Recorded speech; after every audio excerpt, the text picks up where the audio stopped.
जिंदगी देती है तजुर्बे बेशुमार, होते हैं कितने ही हादसे बेशुमार। जिंदगी देती है तजुर्बे बेशुमार।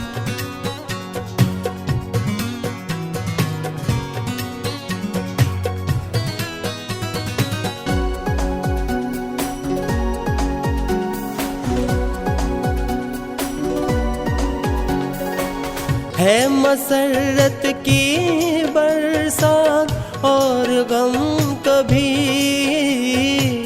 जश्न खुशियों के हैं और मातम कभी। सुख का मौसम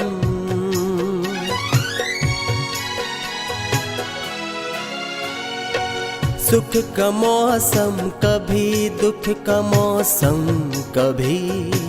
चलते ही रहते हैं सिलसिले बेशुमार, चलते ही रहते हैं सिलसिले बेशुमार। जिंदगी देती है तजुर्बे बेशुमार, जिंदगी देती है तजुर्बे बेशुमार बेशुमार।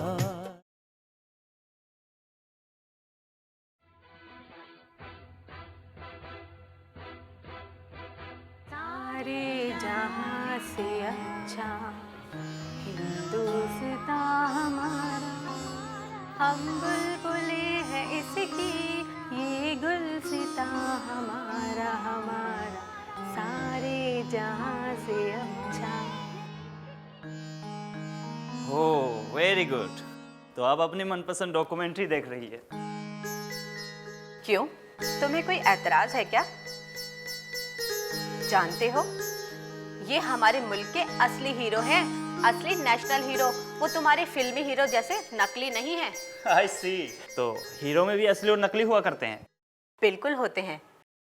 फिल्मों में बहादुरी के कारनामे दिखाने वाला हीरो असल जिंदगी में बुज़दिल हो सकता है, और दूसरों के लिए जान देने वाला फिल्मी हीरो लालची हो सकता है। और ये सच्चाई पर जान देने वाला बस बस बाजी बस बस।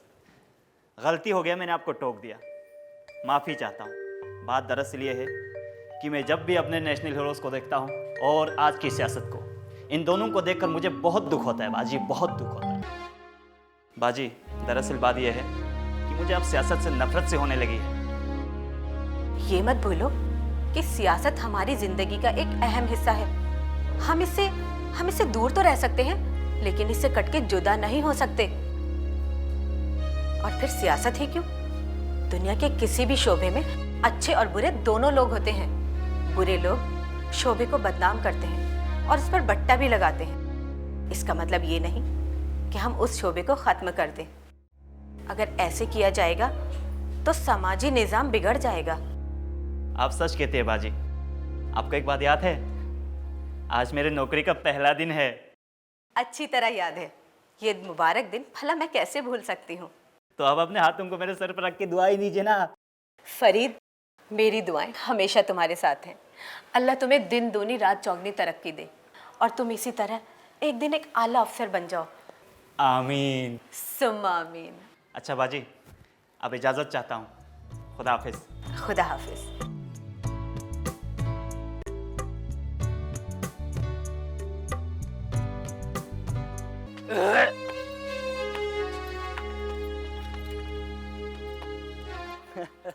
अरे क्या बात है, तू ऐसे मुंह लटकाए खड़ी है? कोई तेरा रिश्तेदार मर गया क्या? पता भी है कितने बज रहे हैं? कितना बज रहे? चाहे जितने भी बज जाओ, उससे मुझे क्या लेना देना ना। मैं वक्त का गुलाम नहीं, वक्त उसका काम करता है और मैं अपना काम कर रहा हूँ। शराब पीकर तो पता नहीं तुम अपने आप को क्या समझने लग जाते हो। मैंने तुझे कितनी बार मना किया कि मुझे शराब के लिए मत टोका कर। मैं शराब अपने पैसे पीता हूँ, तेरे बाप के पैसे का नहीं पीता। हाँ, सारी कमाई तो शराब में उड़ा देते हो, तभी तो घर में फाके पड़ जाते हैं। खाने की भूखी जब देखो तब खाने की ताना मारती रहती। ताना मारती रहती है, मुझसे जवान चलाती है, मुझसे जवान चलाती है। चल चल, मैं तुझे बताता हूँ। चल चल हरामजादी, चल चल हरामजादी, वे दरवाजा खोल ले। चल रानी, भाग जाके हराम। ये अपने आप को समझती क्या?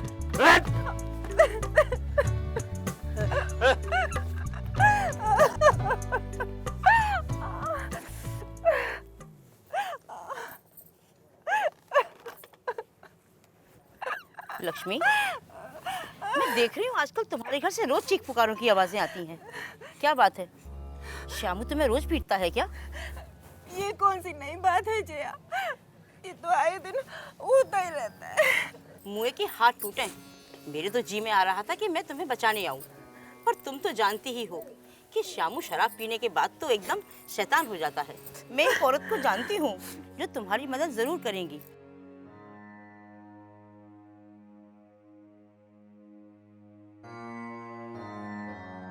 जी मैं बहुत परेशान होकर आपके पास आई हूँ। मेरे पति बहुत पी के आते हैं और बहुत मारते हैं जी।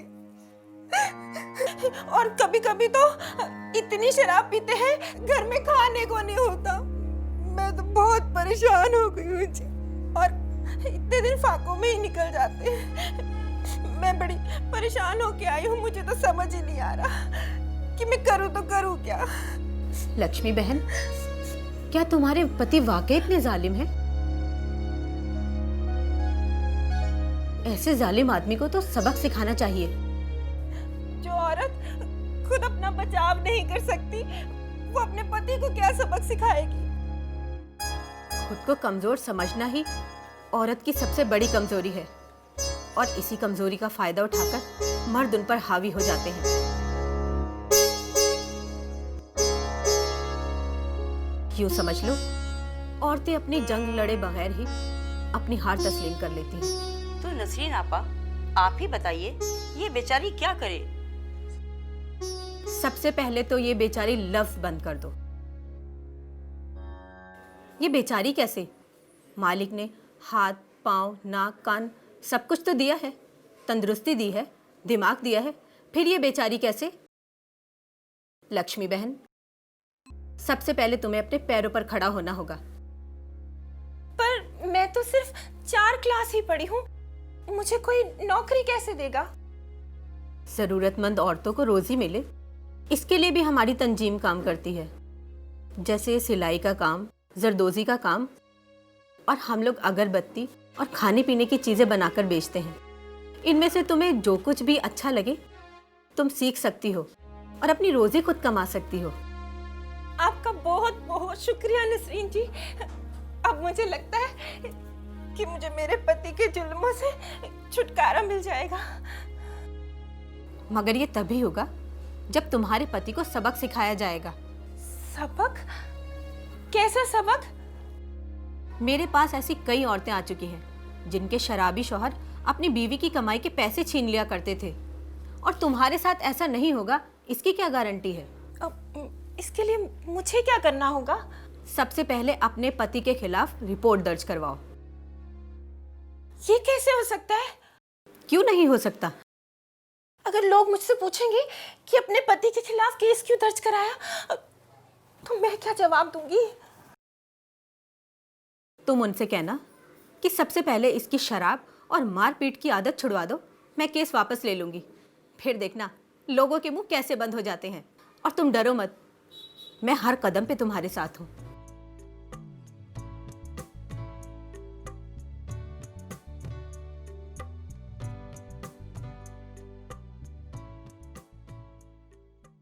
लीजिए सर, ले आया आपका गुनहगार।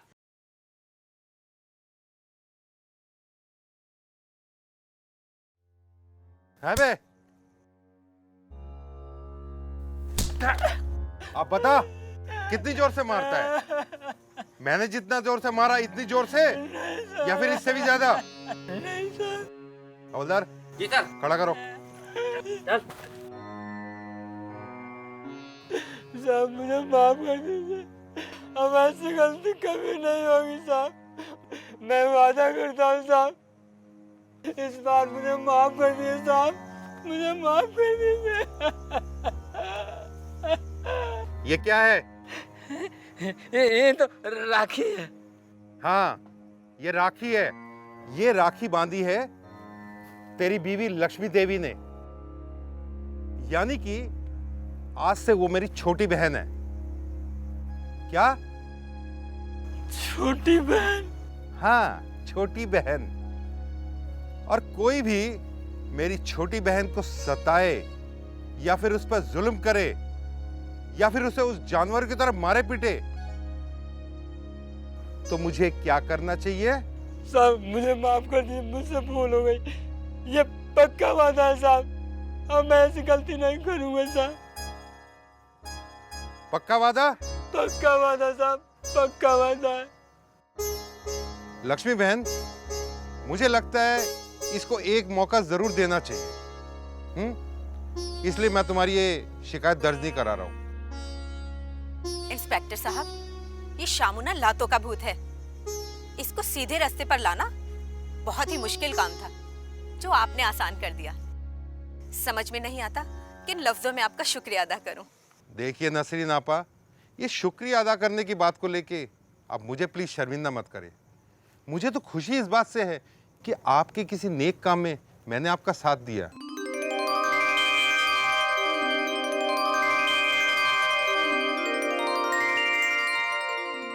अच्छा ये बताओ, ये आपका कैसे आना हुआ? बस आप ही के काम के सिलसिले में आया हूँ। ये किस काम की बातें कर रहे हैं आप? वो आपने कहा था ना कि हमें अपनी पार्टी के लिए एक ऐसे नए चेहरे की तलाश करनी चाहिए जिसकी आवाम में मकबूलियत हो। हाँ, कहा तो था। मैंने एक ऐसा नया चेहरा तलाश लिया है जो मख्तमपुर का इलेक्शन आसानी से जीत जाएगी। जीत सकती है? इसका मतलब वो कोई खातून है क्या? जी हाँ, लोग उसे नसरीन आपा के नाम से जानते हैं और उनकी बड़ी इज्जत भी करते हैं। इज्जत करने की वजह? वो दरअसल ख्वातीन की फलाह नारी कल्याण के लिए तंजीम चलाती हैं और सही मायनों में वो दुखी और बेसहारा औरतों की दिल से खिदमत करती हैं। मंसूर मियां, अगर ऐसी समाज सेविका हमारे पार्टी में शामिल हो गई तो पार्टी के लिए इससे खुशी की बात कुछ हो ही नहीं सकती।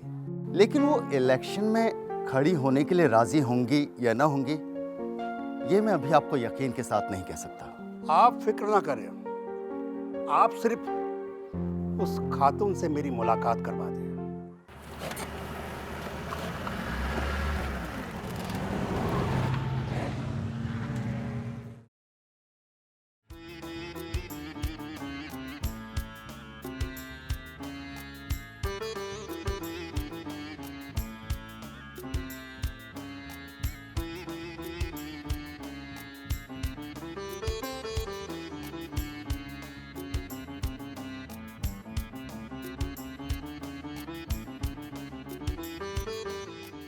अस्सलाम वालेकुम नसरीन आपा। वालेकुम अस्सलाम मंसूर अली साहब, खुश आमदीद। शुक्रिया। तशरीफ रखें। शुक्रिया। आइए। नसरीन आपा, आप हैं प्रताप राय, जिनका मैंने आपसे जिक्र किया था। नमस्कार। नमस्कार। इन्हें कौन नहीं जानता। बड़ी खुशी हुई आपसे मिलकर। मुझे भी। आप जैसे बड़े नेता का हमारे तंजीम में आना हमारे तंजीम के लिए बड़ी फख्र की बात है। तशरीफ रखें। शुक्रिया। कहिए, क्या लेंगे आप? नहीं, तकल्लुफ की कोई ज़रूरत नहीं नसरीन आपा। दरअसल प्रताप राय जी खास मकसद के तहत यहाँ आए थे। जी फरमाइए। नसरीन जी, क्या आप नहीं चाहते कि आपका ये तंजीम बड़े पैमाने पे काम करे और ज्यादा से ज्यादा बेसहारा औरतों को मदद मिल सके? जी बिल्कुल, मैं यही चाहती हूँ। और इस तरह का तंजीम चलाने के लिए वसाइल की जरूरत पड़ती है। जी हाँ, हमारी तंजीम भी आप जैसे नेक दिल लोगों की मदद से चलती है। मैं यहाँ आपकी मदद करने नहीं आया हूँ, बल्कि ये चाहता हूँ कि आप अपनी मदद खुद करें। जी, मैं कुछ समझी नहीं। देखिए नसरीन जी, 6 महीने के बाद इलेक्शन है और मैं चाहता हूं आप हमारी पार्टी के उम्मीदवार के तौर पर मक्तमपुर इलाके से चुनाव लड़ें। देखिए सर, सियासत मेरा मैदान नहीं है और चुनाव लड़ना मेरे बस का रोग भी नहीं है। नसरीन जी, ये सब बातें आप हम पर छोड़ दें। मैं दावे के साथ आपको कहता हूं कि यह चुनाव आप जरूर जीतेंगी। सर मैंने कहा ना, चुनाव लड़ना मेरे बस का रोग नहीं है। मैं जो अपना काम कर रही हूँ मुझे बस वही करने दीजिए। मैं इस काम को बंद करने के लिए या छोड़ने के लिए नहीं कह रहा हूं मैं, बल्कि मैं आपको ये कह रहा हूं कि इस काम को ज्यादा से ज्यादा फैलाने के लिए कह रहा हूं। देखिए, इस काम में पैसों के साथ साथ असलो रसूख की भी बड़ी अहमियत होती है। मगर ये चुनाव के बारे में सोचते ही मैं एक अजीब सी उलझन महसूस कर रही हूँ। नसरीन जी, मैं समझता हूं आपकी उलझन को। अब जल्दबाजी में फैसला लिया ठीक नहीं होता है। आप इसके बारे में सोच समझ के विचार करके फैसला लीजिए। हम आपके हाँ का इंतजार करेंगे। अच्छा, नमस्ते। आओ। सोचिएगा ज़रूर नसरीन आपा, जवाब दीजिएगा।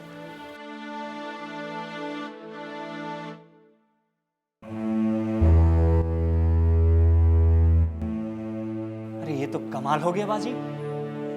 लोग कई वर्षों से किसी भी पार्टी में काम करते आए हैं और बड़े नेताओं की खुशामद करते हैं और इनकी जूते चप्पल तक घिस जाते हैं, फिर भी उनको चुनाव का टिकट नहीं मिलता। और आप घर बैठे बैठे चुनाव का टिकट मिल गया, इससे कहते हैं किस्मत का करिश्मा। वो तो ठीक है, मगर सिर्फ टिकट मिल जाने से कामयाबी नहीं मिलती, उसके लिए चुनाव जीतना भी जरूरी है। अच्छा, तो आप समझा, यानी आपको हार का डर लग रहा है। वो तो है, चुनाव में कई उम्मीदवार होते हैं, उनमें से सिर्फ एक जीतता है, बाकियों की तो हार हो जाती है। लेकिन आपकी जीत होगी। कि तुम इतना यकीन से कैसे कह सकते हो? बाजी, प्रताप राय एक मंजा हुआ पॉलिटिशियन है। उसने तुम्हारा इंतखाब बड़ी सोच समझ कर किया है। उससे पता है कि जो शख्स अवाम में ज़्यादा मकबूल है, लोग उसे पसंद करते हैं और आंखें बंद करके वोट दे देते हैं। एक बात और है। कौन सी बात? मुक्तमपुर इलाके का एमएलए मिर्ज़ा लियाकत अली बेग है, लेकिन इस बार कुछ इसकी हवा ठीक नहीं है। लोग इससे नाराज़ हैं, पर वो आपके सामने ज़्यादा टिक नहीं पाएगा।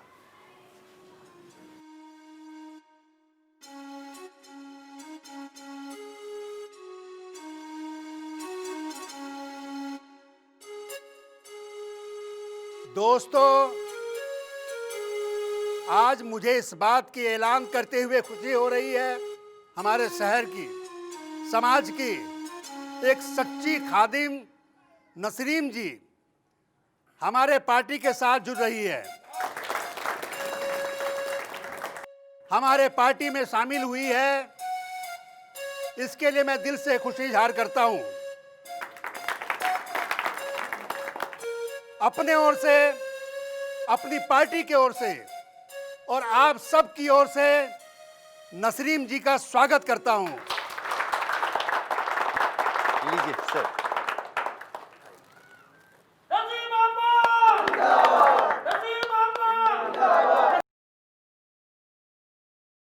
इस खुशी के मौके पे एक बात का और ऐलान करना चाहता हूं कि 6 महीने के बाद असेंबली का इलेक्शन है और नसरीन जी हमारे पार्टी के तरफ से मक्तमपुर इलाके से चुनाव लड़ेगी। अब मैं नसरीन जी से प्रार्थना करता हूं कि कृपया माइक पे आए और अपनी बात रखें। आइए। आपका बहुत बहुत धन्यवाद प्रताप राय जी। भाइयों और बहनों, मुझे तकरीर करना तो नहीं आता, इसलिए बस इतना ही कहना चाहूँगी कि आप लोगों से जो मुझे प्यार मिला, जो इज्जत मिली, उसका मैं तहे दिल से शुक्रिया अदा करती हूँ।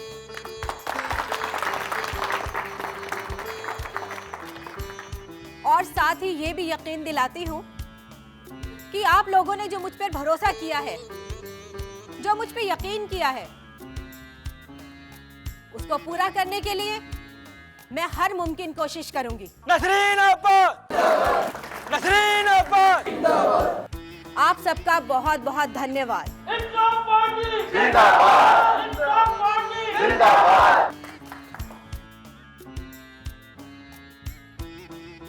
बहुत बहुत धन्यवाद नसरीन, बहुत बहुत धन्यवाद।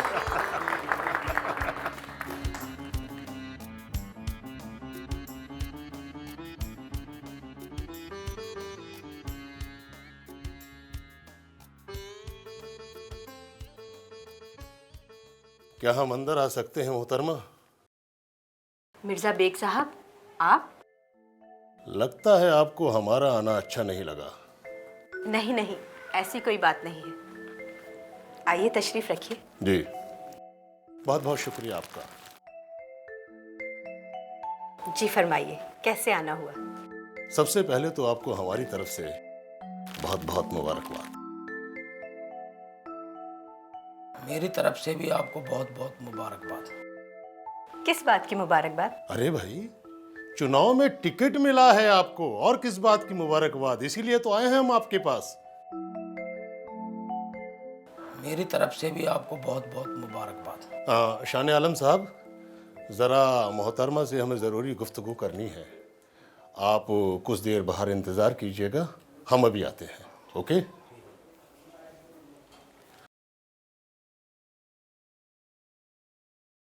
बड़ी ही अजीब बात है, मैं आपकी हरीफ हूँ और आप अपने ही हरीफ को मुबारकबाद देने चले आए। वाकई बड़े ही फराख दिल हैं आप। शुक्रिया फराख दिल, शुक्रिया। दरअसल मुबारकबाद के साथ साथ मैं आपसे एक ज़रूरी निहात काम से मिलने आया हूँ। किस काम से? आपकी तंजीम वाकई नेक काम कर रही है। मैं चाहता हूँ कि उसमें हिस्सा लूँ। I mean डोनेशन देना चाहते हैं। ये तो बड़ी खुशी की बात है। कहिए, कितना डोनेशन देना चाहते हैं आप? जितना आप चाहें। मैं कुछ समझी नहीं। मोहतरमा, ये पूरी चेक बुक कोरी है, 10 खत्म कर चुके हैं। आप अपने इन हाथों से जो चाहे रकम भर सकती हैं। ये लीजिए। I see, ये बेपनाह फराग दिली बेसबब तो नहीं हो सकती। अब आप ये बताइए, इसकी एवज में आप क्या चाहते हैं? मैं तो सिर्फ यही चाहता हूं कि आप आवाम की खिदमत यूं ही करती रहें। सियासत जैसी गंदगी में आप हाथ न डालें, आपके लिए अच्छा नहीं होगा। मिर्जा साहब, अगर आप हमारी तंजीम को डोनेशन में 100 रुपए भी दे देते, तब भी मैं आपकी कद्र करती। लेकिन ये डोनेशन नहीं, ये सौदेबाजी है, और मुझे ये सौदेबाजी मंजूर नहीं। आप जा सकते हैं। मैंने कहा आप जा सकते हैं।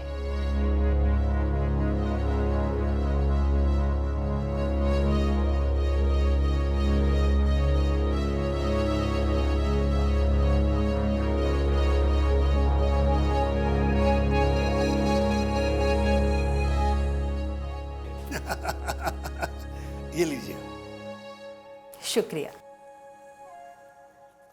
मगर ये मिठाई किस बात की?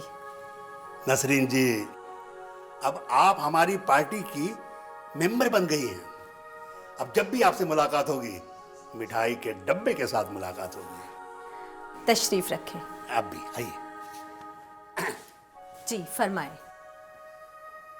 नसरीन जी, इलेक्शन के सिर्फ 4 महीना रह गए हैं, और पार्टी चाहती है कि आप कोई ऐसा तहरीक शुरू करें जिससे मौजूदा सरकार पे दबाव बने और पार्टी को मुसलमानों की हमदर्दी मिले। मगर इस तहरीक का इशू क्या होगा? भाषा, जबान, इसे भी एक इश्यू बनाया जा सकता है, इससे भी लोगों को उकसाया जा सकता है। इसलिए पार्टी चाहती है कि आप उर्दू जबान की तहरीक शुरू करें। और इस तहरीक का नस्बुल ऐन क्या होगा? नसरीन जी, आपको आवाज उठानी होगी कि उर्दू के साथ नाइंसाफी हो रही है, उसे दबाया जा रहा है, उसे मिटाने की कोशिश की जा रही है। मगर मैं ऐसा नहीं मानती। मेरे ख्याल से कोई भी जुबान उसके पढ़ने वाले, लिखने वाले और बोलने वालों से जिंदा रहती है और पनपती है। नसरीन जी, पार्टी को आपकी राय की जरूरत नहीं है। पार्टी चाहती है कि आप तहरीक चलाएं। मगर इससे फायदा क्या होगा? मैंने कहा ना आपसे, मौजूदा सरकार पे दबाव बनेगा और उर्दू के चाहने वालों की ज्यादा से ज्यादा हमदर्दी मिलेगी। और ज़बान उर्दू का क्या होगा? किसे क्या मिलेगा इससे हमें कोई लेना देना नहीं। पार्टी को क्या मिलेगा ये मैं जानता हूं।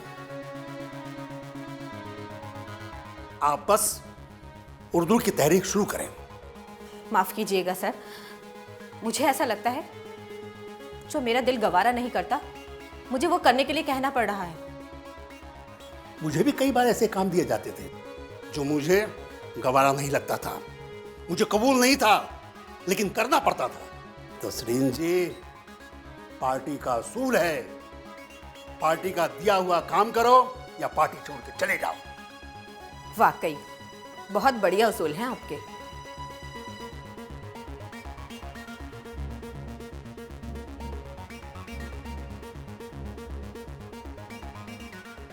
ये मिठाई के डब्बे को सूंघ क्यों रही हो? मिठाई जांच रही हूं सर। ये मिठाई सड़ चुकी है और मुझे ये सड़ी हुई मिठाई नहीं चाहिए।